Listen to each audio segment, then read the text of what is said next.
The massive Galactic Council station hung in space like a metal mountain, its countless lights blinking against the dark void.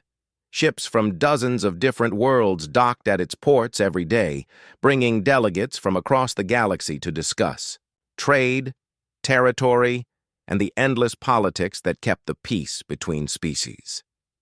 Captain Jake Morrison walked down the long corridor toward the main council chamber, his boots clicking against the polished floor. He wore the simple blue uniform of the United Earth Space Command, with its modest silver rank insignia and small Earth patch on his shoulder. His hair had gone gray at the temples after 20 years of deep space missions, and his weathered face showed the calm confidence of a man who had seen both the wonders and dangers of the galaxy. Behind him walked Lieutenant Sam Carter, a young engineer with bright eyes and nervous energy. This was Sam's first time at the Galactic Council station, and he kept looking around at the strange architecture and the even stranger aliens they passed in the hallways. The council chamber was enormous, with a domed ceiling that showed a holographic display of local star systems. Curved seating areas rose up from the central floor like an ancient amphitheater, each section designed for different types of alien physiology. The air recycling systems worked overtime to maintain atmospheric conditions that could support dozens of different species at once. Jake stepped onto the speaking platform in the center of the chamber and looked up at the assembled delegates. The sight never failed to impress him, even after years of diplomatic missions. The insectoid Zephyrians occupied the left section, their chitinous bodies gleaming under the chamber lights. Each one stood about 7 feet tall with 4 arms, and compound eyes that could track multiple movements at once. They communicated through rapid clicking sounds that their translation devices converted into standard galactic speech. On the right side sat the crystalline Vortani, beings made of living mineral that pulsed with internal light. They had no fixed shape, constantly shifting and reforming their bodies as they thought or spoke. Their voices came through harmonic vibrations that sounded like singing when translated.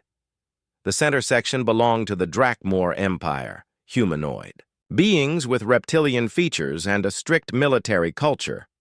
They stood nearly 8 feet tall, with dark scales and piercing yellow eyes. Their leader, Commander Vex, wore the elaborate armor of a fleet admiral, decorated with the campaign, ribbons from a dozen different wars. "The human delegation requests permission to speak," announced the station's artificial intelligence system in its neutral mechanical voice. Commander Vex leaned forward in his seat, his scaled lips pulling back to show sharp teeth in what might have been amusement. "Let the humans speak. We are always entertained by their requests." Jake activated the holographic projector at his feet, and a 3-dimensional map of the local galactic sector appeared above his head. Red markers showed the locations of various territorial disputes, while blue zones indicated areas under different species' control.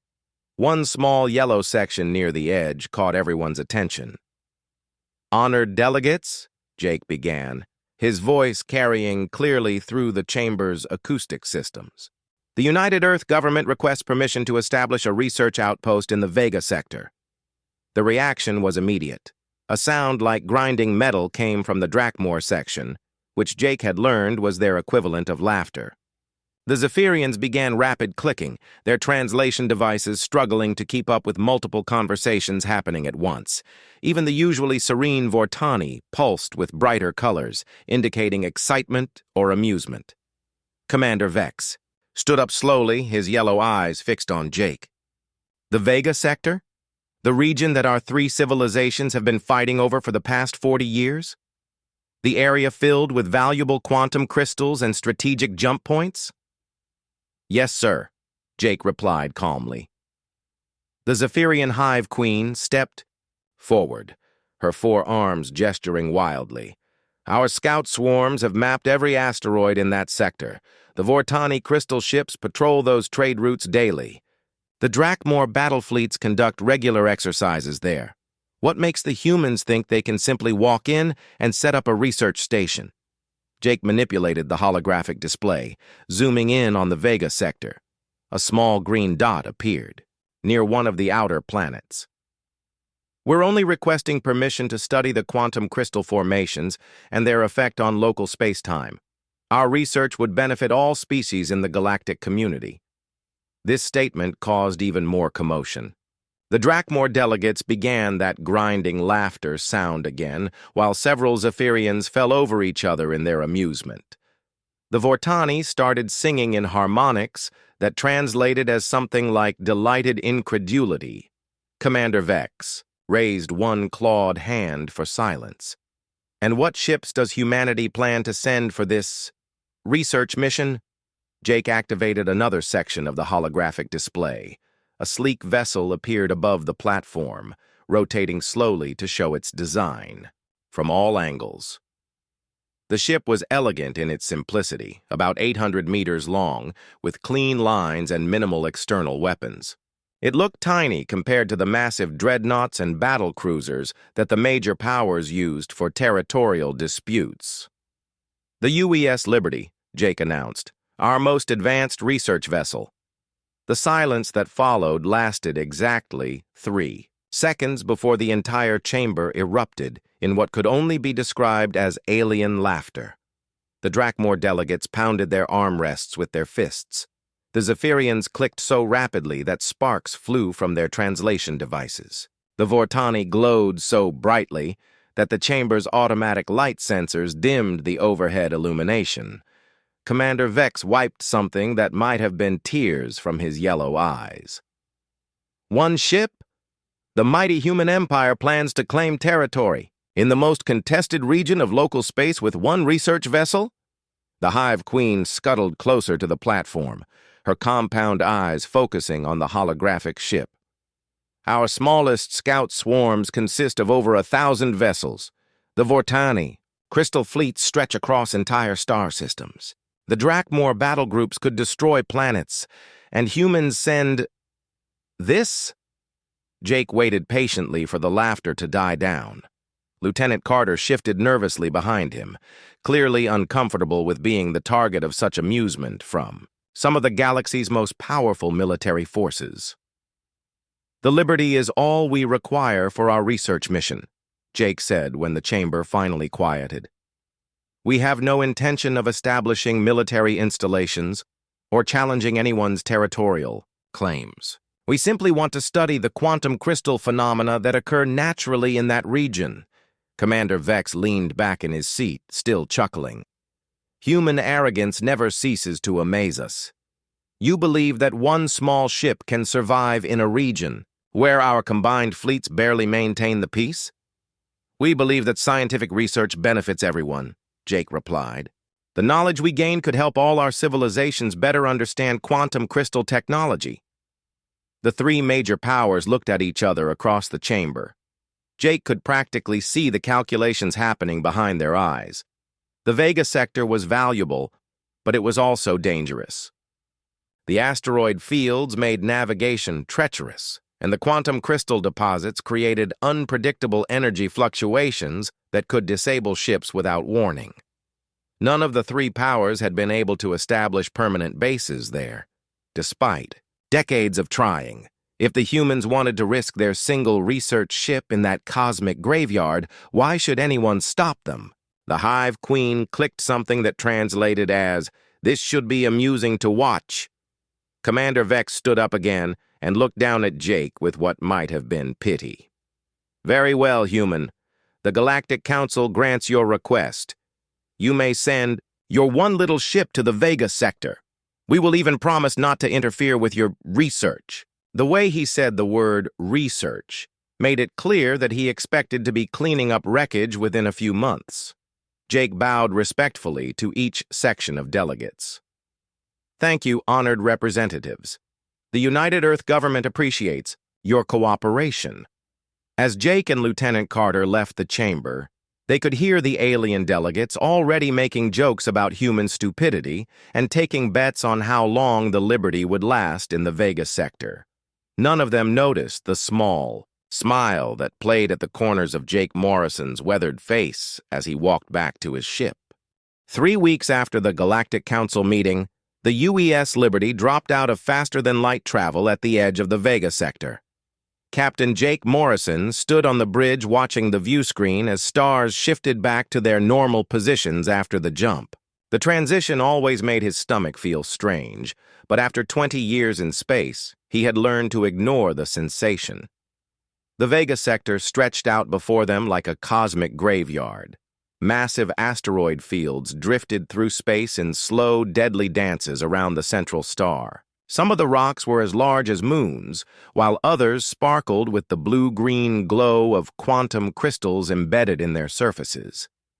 Nebula clouds twisted between the asteroids, their colors shifting from purple to gold as exotic particles moved through the gas. Lieutenant Sam Carter ran his hands over the sensor controls, his young face focused with concentration. Numbers and readings flowed across his screens faster than most people could follow, but Sam had always been good with technology. His engineering degree from the Mars Technical Institute had prepared him for complex systems, but nothing had prepared him for the strange readings he was getting from this sector. "Captain," Sam called out, "the quantum crystal deposits are much larger than our previous surveys indicated. The energy readings are off the charts." Dr. Lisa Park looked up from her science station where she had been reviewing the biological survey data. She was a small woman with dark hair pulled back in a practical ponytail, and her eyes held the bright curiosity of someone who had spent her life studying the unknown. Her xenobiology background made her the perfect choice for studying how quantum crystals might affect living organisms in space. "The crystals seem to be resonating with each other," Lisa said, adjusting her instruments to get better readings. "I've never seen anything like this before. It's almost like they're communicating." Commander Alex Thompson stood at the tactical station, his broad shoulders tense as he monitored the long-range sensors. Alex had served in the Earth Defense Force before joining the Deep Space Exploration Program, and his military training made him naturally cautious about potential threats. His dark skin and calm demeanor hid a sharp mind that was always calculating risks and preparing for problems. "Multiple contacts on the edge of sensor range," Alex reported. "Looks like we have company watching us. I count at least 6 ships from 3 different species maintaining observation positions." Jake nodded without surprise. He had expected the alien powers to keep an eye on humanity's little research mission. The Drakmor Empire, the Zephyrian Hive, and the Vortani Collective all had interests in this sector, and they would want to see what the humans were really up to. "Let them watch," Jake said calmly. "We have nothing to hide. Sam, take us toward that large asteroid cluster about 2 million kilometers off our port side. Lisa, start your scans as soon as we're in range." The Liberty moved gracefully through space, its quantum drive engines leaving barely a trace of energy behind them. The ship had been designed for stealth and efficiency rather than intimidation, with smooth hull plating that deflected most sensor scans and engines that ran so quietly they were almost impossible to detect at long range. As they approached the asteroid cluster, Sam's instruments began picking up more detailed information about the quantum crystals. The readings were unlike anything in the Earth database, showing energy patterns that seemed to follow complex mathematical sequences rather than random quantum fluctuations. "Captain, these crystals are definitely artificial," Sam announced, his voice filled with excitement. "I mean, they grew naturally, but something has been modifying them at the molecular level. The quantum patterns are too perfect to be accidental." Lisa joined Sam at his station, studying the readings over his shoulder. Her biological sensors were detecting traces of microscopic technology embedded within the crystal structures, so small they could barely be measured even with the Liberty's advanced equipment. "There are nanoscale machines inside the crystals," Lisa said, her voice barely above a whisper. "Billions of them, maybe trillions. They're not active right now, but the infrastructure is there." Jake felt a chill run down his spine. Ancient technology hidden in what appeared to be natural crystal formations meant that someone else had been here long before any of the current galactic civilizations. Someone with capabilities far beyond what any known species possessed. Alex, any change in our watchers? Jake asked. Alex checked his screens and shook his head. Still maintaining their positions, the Drakmor ships seem to be running standard patrol patterns. The Zephyrian swarm is staying in formation about 5 million kilometers away. The Vortani crystal ship is just sitting there like a pretty rock. The Liberty continued deeper into the asteroid field, carefully navigating between the larger rocks, while Sam and Lisa collected data on the quantum crystals. Each new reading revealed more evidence of ancient modification and hidden technology. Some asteroids showed signs of having been moved into precise positions, creating patterns that were invisible unless viewed from exactly the right angle. After 6 hours of careful exploration, they found what they were looking for. A medium-sized asteroid about 50 kilometers across sat at the center of the cluster, its surface covered in quantum crystals that pulsed with a steady, rhythmic light. Unlike the other rocks they had scanned, this one showed clear signs of artificial structures beneath its natural outer layer. "That's our spot," Jake announced. "Sam, bring us into docking position. Lisa, prepare the survey equipment. Alex, keep monitoring our friends out there." The Liberty extended its docking clamps and gently attached itself to the asteroid's surface. Within minutes, Sam and his engineering team had established a temporary base on the rock, setting up equipment that looked like simple research instruments, but were actually much more sophisticated than they appeared. Back on the ship, Lisa continued her analysis of the quantum crystals, while Alex maintained watch over the alien observers. None of the watching ships had moved closer or shown any signs of aggressive intent. As far as they could tell, the humans were just collecting rock samples and taking energy readings. Dr. Park made a discovery that changed everything.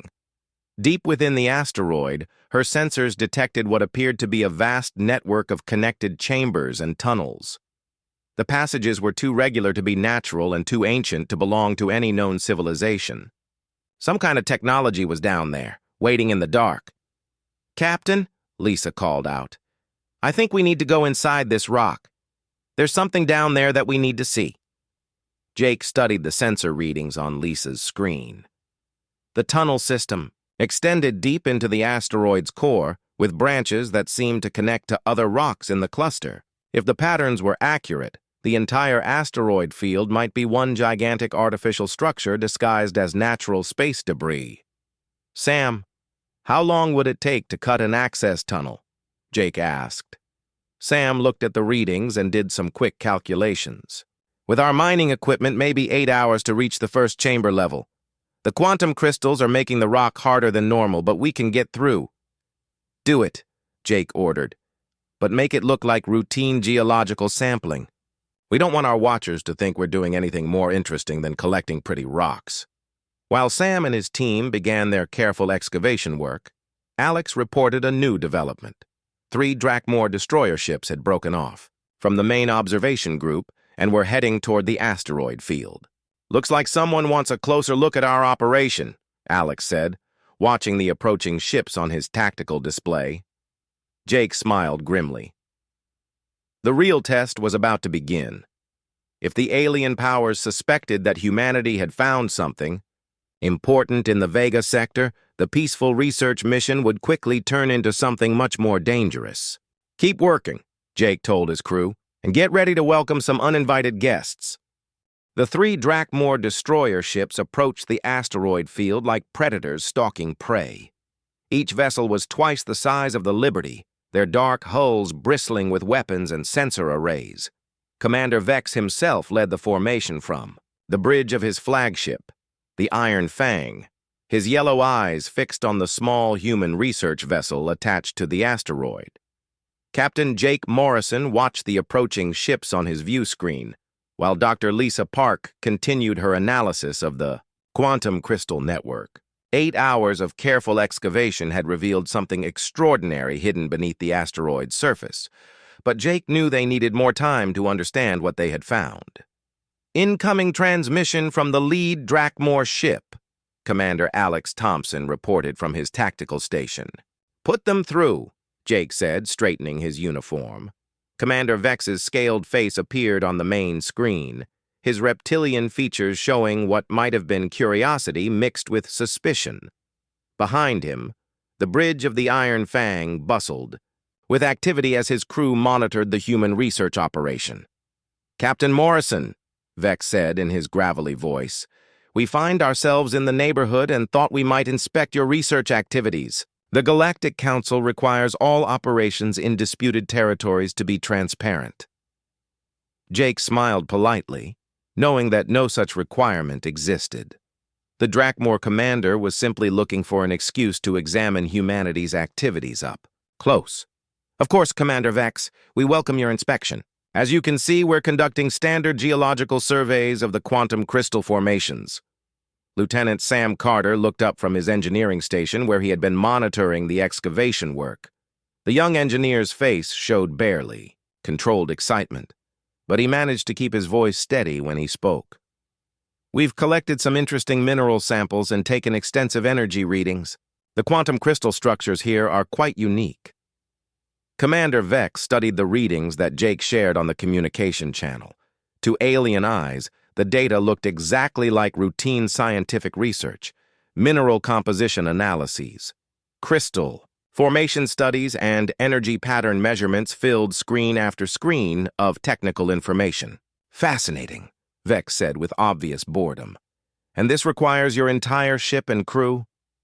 "Thorough research takes time," Dr. Lisa Park said, joining the conversation.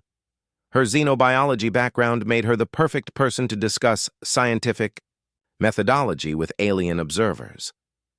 "We want to ensure our findings are accurate and complete before we share them with the galactic scientific community."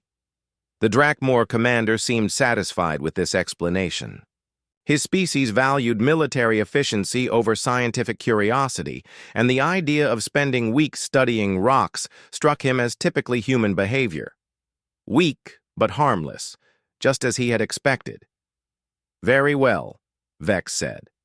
"We will maintain our position nearby to ensure no other powers interfere with your research." After the communication ended, Jake turned to his crew. The Drakmor ships had taken up positions around the asteroid field, effectively surrounding the Liberty. It looked like protective oversight, but Jake knew they were really being watched for any sign of military activity or territorial expansion. "How much longer do we need?" Jake asked Sam quietly. Sam checked his excavation progress on the engineering displays. His team had cut through 50 meters of quantum crystal-infused rock and were approaching the first artificial chamber that Dr. Park's sensors had detected. "Another 6 hours to reach the main structure. Maybe less if the rock gets softer as we go deeper." Dr. Park pulled up her latest analysis results on the science station. The microscopic technology embedded in the quantum crystals was far more complex than she had initially realized. The nanoscale machines weren't just modifying the crystals, they were creating an interconnected network that spanned the entire asteroid field. "Captain," Lisa said, keeping her voice low so the ship's communication systems wouldn't pick up her words, "I think the whole asteroid field is artificial. These aren't natural formations that someone modified. They're constructed installations disguised to look like natural space debris." Jake felt his pulse quicken. If Dr. Park was correct, they weren't just dealing with ancient technology hidden in a few rocks. They were sitting in the middle of what might be the largest artificial structure in known space, one that had been cleverly disguised for thousands or maybe millions of years. "Any idea who built it?" Jake asked. Lisa shook her head. "The technology is unlike anything in our databases. It's not Drakmor, Zephyrian, Vortani, or from any other known species. This is older than galactic civilization itself." Commander Thompson monitored the alien ships surrounding them, while Sam's excavation team worked deeper into the asteroid.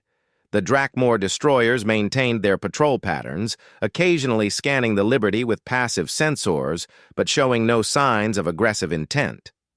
The Zephyrian swarm remained at long range, their insectoid ships moving in complex formations that looked random but probably followed some kind of hive intelligence pattern. The single Vortani crystal ship hung motionless in space like a beautiful gemstone, its crystalline hull refracting starlight into rainbow patterns. After 4 more hours of careful digging, Sam's team finally broke through into the first artificial chamber. The young engineer's excited voice came over the communication system from the excavation site. "Captain, you need to see this," Sam called out. "We found something incredible down here." Jake, Lisa, and Alex put on environmental suits and took a shuttle down to the excavation site on the asteroid's surface. Sam met them at the entrance to the tunnel his team had carved through the quantum crystal rock. The passage glowed with soft blue light from the embedded crystals, creating an almost magical atmosphere. They followed Sam deeper into the tunnel until they reached the chamber his team had uncovered. Jake stopped in amazement when he saw what lay beyond the entrance. The chamber was enormous, easily 100 meters across and just as tall. The walls were covered in patterns of quantum crystals arranged in precise geometric designs that pulsed with gentle rhythms of light. But the crystals weren't the most impressive feature of the chamber. In the center stood a structure that defied easy description. It looked like a cross between a computer terminal and a piece of abstract art, with flowing curves of unknown metal supporting panels of crystal that showed constantly shifting displays of information. "It's some kind of control interface," Sam said, his voice filled with wonder. "But I can't read any of the symbols or understand how it works." Dr. Park approached the structure with her portable scanners, taking readings of the exotic materials and energy patterns. "The quantum resonance signatures are unlike anything we've ever encountered. This technology is centuries ahead of current galactic civilization." Alex kept watch at the chamber entrance, monitoring their communication link with the Liberty above. "Captain, we're getting some strange readings from the ship's quantum drive engines. They seem to be resonating with something down here." Jake studied the alien control structure, noting how its crystal displays seemed to pulse in rhythm with the quantum crystals embedded in the chamber walls. A wild idea began forming in his mind, one that could change everything they thought they knew about the Vega sector. "Sam," Jake said slowly, "what would happen if we tried to interface our quantum drive systems with this control structure?" Sam looked at the alien technology with growing excitement.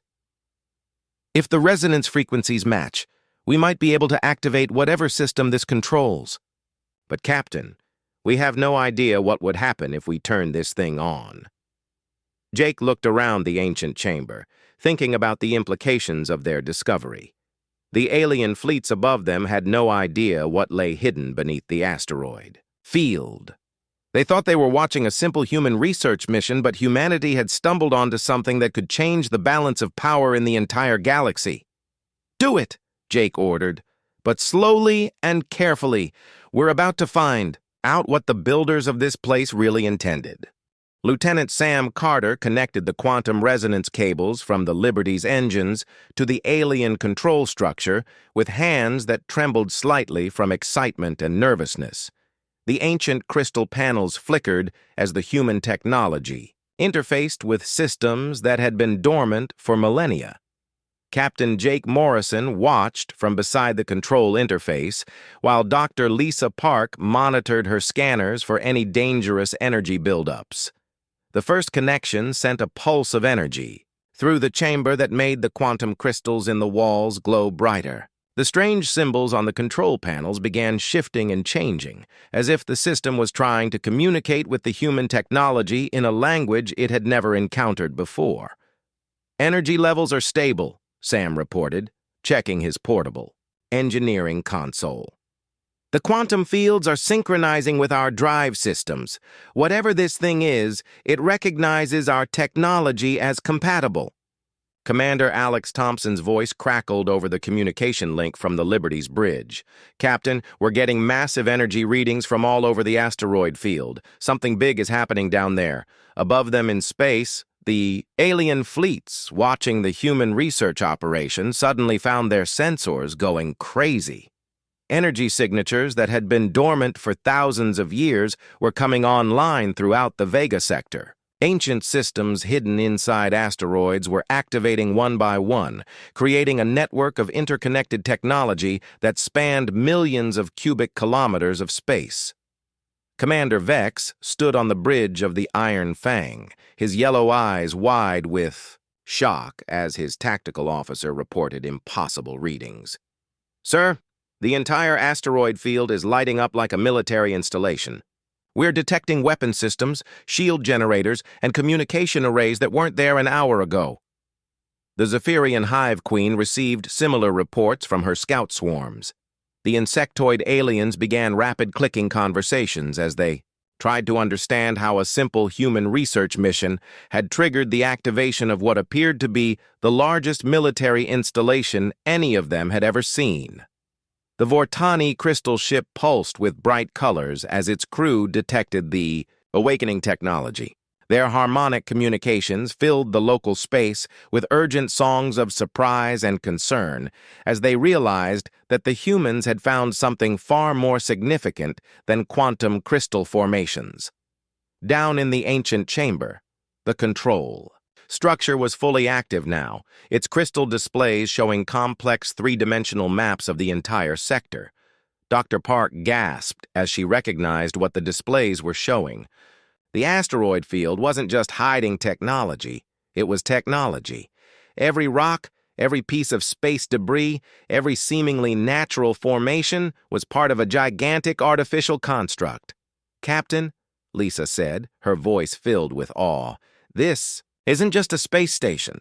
It's an entire artificial solar system disguised to look like natural asteroid formations. The level of technology required to build something like this is beyond anything we've ever imagined." Sam worked frantically at the control interface, trying to understand the flood of information that was appearing on the crystal displays. The symbols were gradually changing into patterns that looked more familiar, as if the system was learning human mathematics and science in real time. "The control system is adapting to our technology," Sam announced.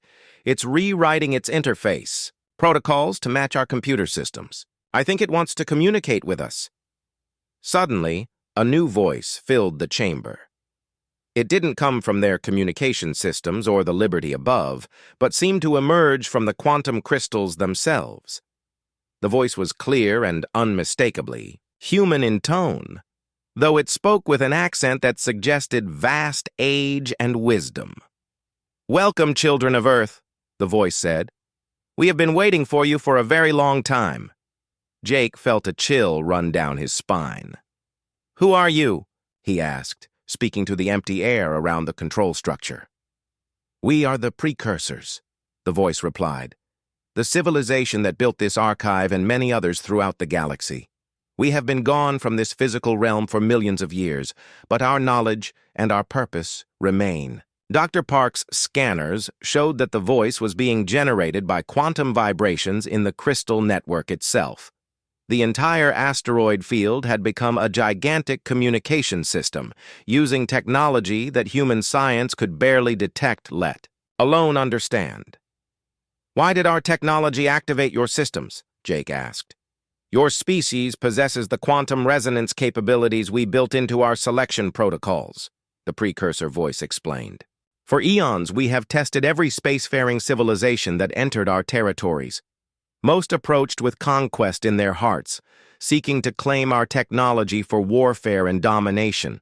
Others came with greed, wanting to strip our installations for valuable materials. Only your people came with genuine curiosity and the desire to understand rather than exploit." Commander Thompson's urgent voice came over the communication link again. "Captain, all 3 alien fleets are mobilizing. The Drakmor ships are powering. Weapons! The Zephyrian swarms are moving into attack formations. The Vortani crystal ship is charging some kind of massive energy weapon. They think we've activated a threat." The precursor voice seemed to sense the approaching danger.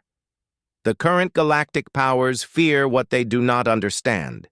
They see our awakening systems as a military threat rather than a scientific opportunity.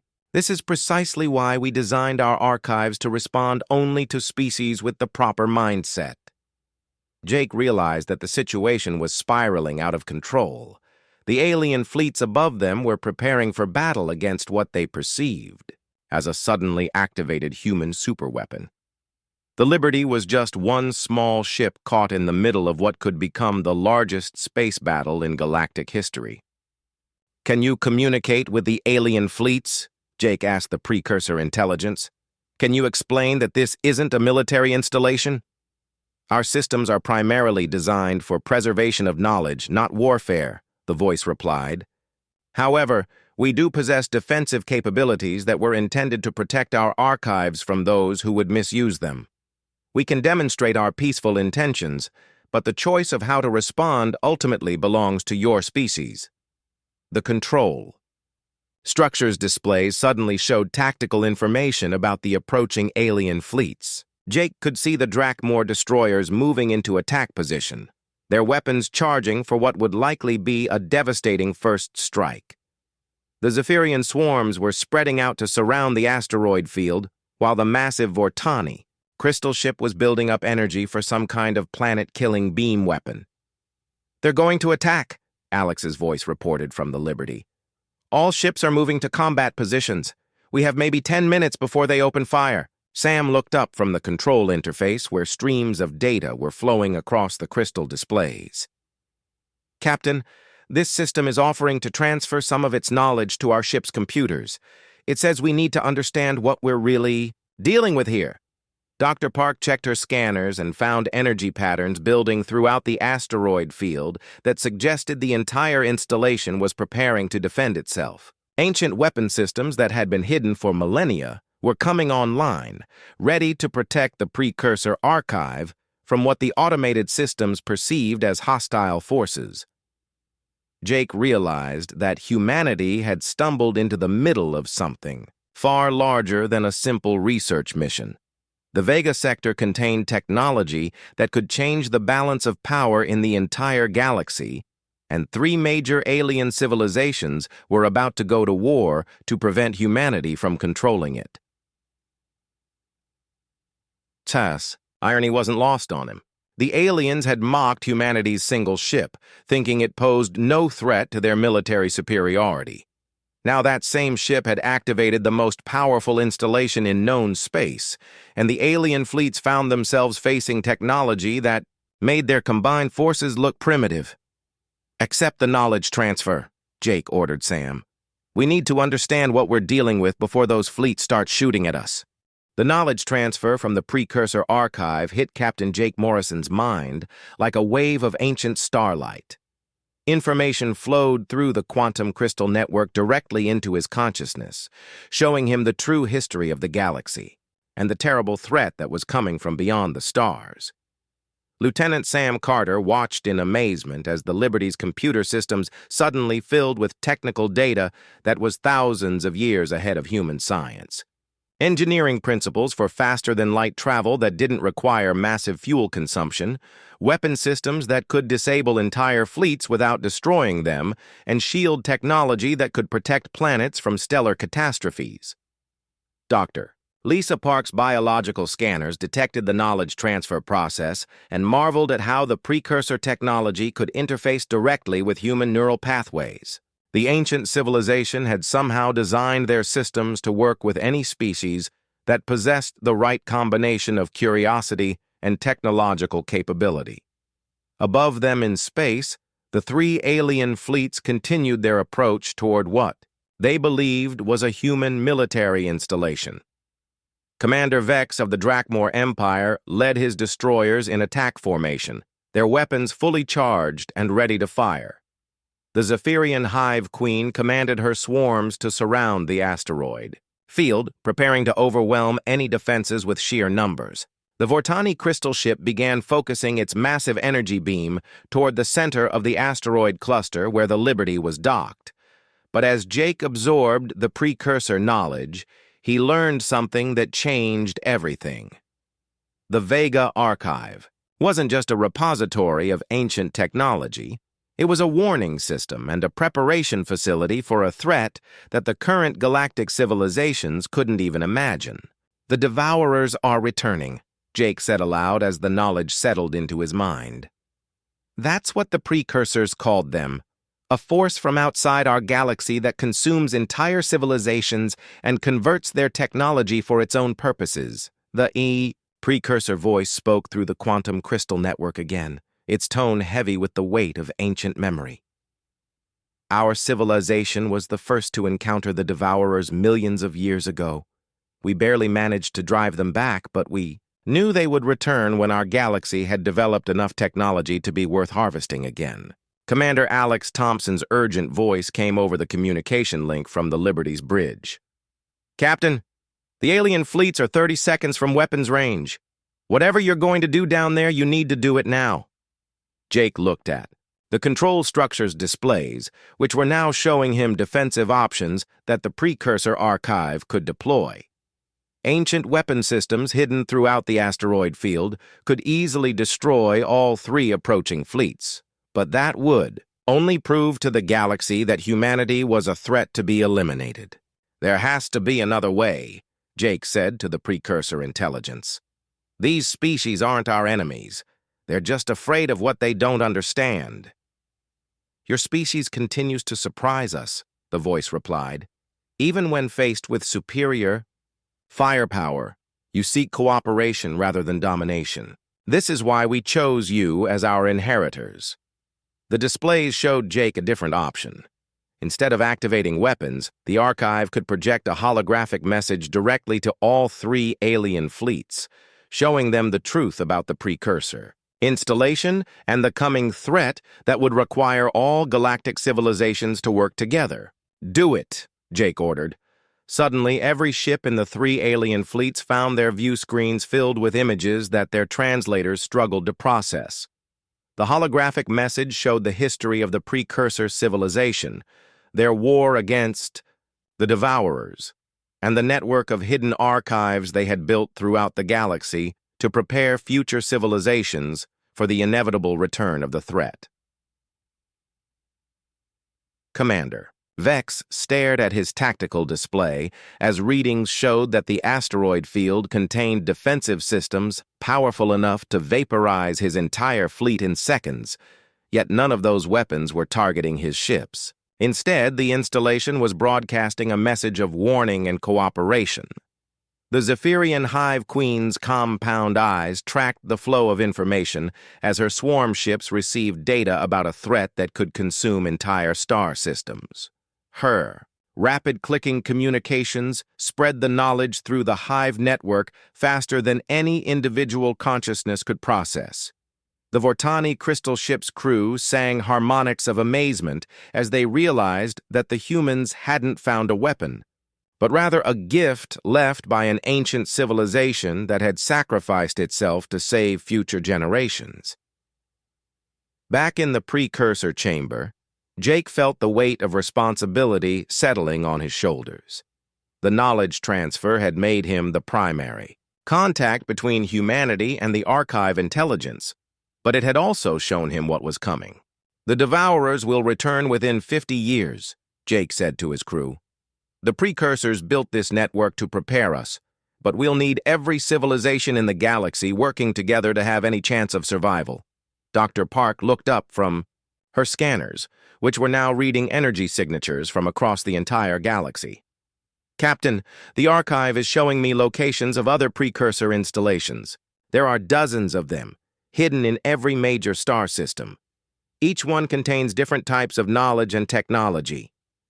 Sam worked frantically at the control interface, downloading as much technical information as the Liberty's computers could handle. The engineering data alone could advance human technology by centuries, but they're right about needing cooperation.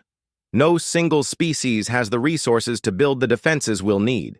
Commander Thompson reported that the alien fleets had stopped their attack approach and were maintaining defensive positions while their commanders tried to process the information they had received. "The Drakmor ships are requesting permission to communicate. The Zephyrian swarms are pulling back to long-range positions. The Vortani crystal ship is broadcasting what sounds like songs of welcome." Jake made a decision that would change the course of galactic history. "Open a channel to all three fleets. It's time for an honest conversation." Within minutes, Jake found himself in a four-way communication with Commander Vex, the Hive Queen, and the Vortani collective consciousness. The aliens who had mocked humanity's single ship now faced the reality that this small vessel had unlocked the galaxy's greatest defense against an unimaginable threat. The precursors chose your species as guardians of this knowledge, Commander Vex said, his reptilian features showing something that might have been respect. But you cannot defend the galaxy alone. The Hive Queen's clicking translated as agreement. The swarm acknowledges human authority over the archive, but we request inclusion in the defense preparations. The Vortani sang harmonics that expressed their willingness to contribute their crystal technology to whatever alliance Jake proposed. Jake looked around the ancient chamber, thinking about the irony of the situation. The alien powers had granted humanity's request to study the Vega sector as a joke, expecting to watch a single human ship fail in a region too dangerous for their combined fleets. Instead, they had witnessed the awakening of a defensive network that spanned the entire galaxy. The precursors didn't choose just humanity, Jake said carefully. They chose any species willing to put aside conquest for cooperation. The archive will share its knowledge with all civilizations that commit to working together against the real threat. The three alien commanders looked at each other across their communication channels, calculating the implications of Jake's offer. They had come to the Vega sector expecting to watch human failure. Instead, they found themselves being invited to join the most important alliance in galactic history. Very well, Commander Vex said finally. The Drakmor Empire accepts this alliance. The Hive Queen's clicking indicated the Zephyrians' agreement, while the Vortani crystal ship pulsed with lights that meant acceptance in their harmonic language. Jake smiled as he realized that humanity's single ship had just become the flagship of a galactic defense force. The aliens had mocked the Liberty's modest size and peaceful mission, but sometimes the smallest keys opened the most important doors. The Devourers were coming, but the galaxy would be ready.